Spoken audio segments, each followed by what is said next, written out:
On eve of monsoon session, opposition sounds alarm over lethal trend set by BJP. The letter by leaders of 7 opposition parties highlights how the no-confidence motion, introduced by YSR Congress and TDP MPs in the last parliamentary session, was not honoured by the Lok Sabha chair. New Delhi, parliamentarians from 7 opposition parties have written to Sumitra Mahajan, Speaker of Lok Sabha, expressing deep anguish over the manner in which BJP allegedly circumvented constitutional norms during the last parliamentary session.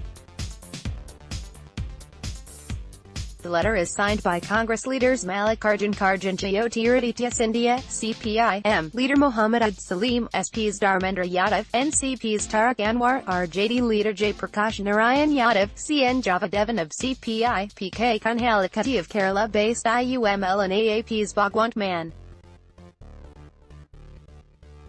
Aam Aadmi Party's inclusion in this letter addressed to the Lok Sabha Speaker is interesting considering its near absence from the larger opposition coalition build-up and its differences with some of the opposition parties, including Congress.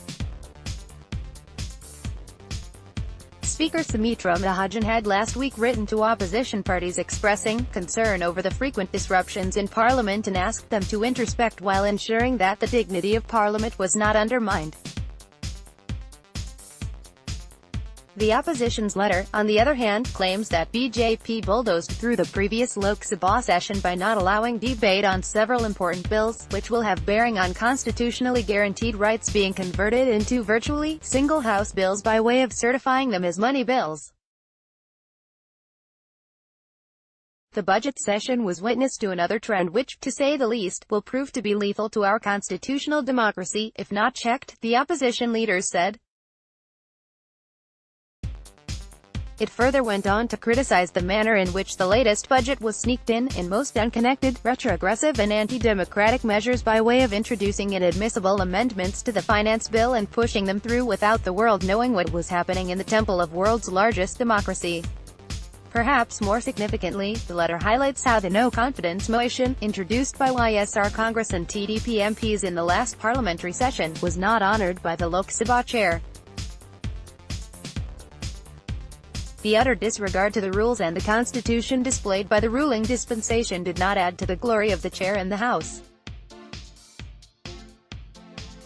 We have seen how, day after day, for 13 consecutive days the House of People was not even allowed to decide on the admissibility of the no-confidence motion. For all your concern for the image of our parliament globally, this ignominious chapter in the history of Indian Parliament has no precedent world over, the leaders claimed in the letter. The mention of Mahajan's treatment to the no-confidence motion proposed in the previous session is significant because Congress's leader in Lok Sabha, Mallikarjun Kharge, has already talked about introducing another no-confidence motion in the upcoming session with the backing of 12 opposition parties.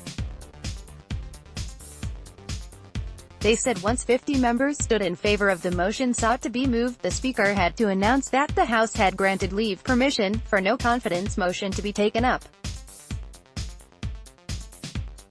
In the letter, the parliamentarians state that Rule 198 of Lok Sabha doesn't vest any discretionary powers in the Speaker as far as admissibility of the no-confidence motion is concerned. It adds that once 50 members stand in favor of the motion, the Speaker has to grant permission for the motion to be taken up. The Speaker has no discretion. It is the House which decides admissibility. The letter, hinting at the biased nature of the proceedings in the lower house of the parliament, ends with a Sanskrit saying, the translation of which, as provided in the letter, is, "And the spring is not far, for the people to realize who is the real singer and the truth of what is being sung."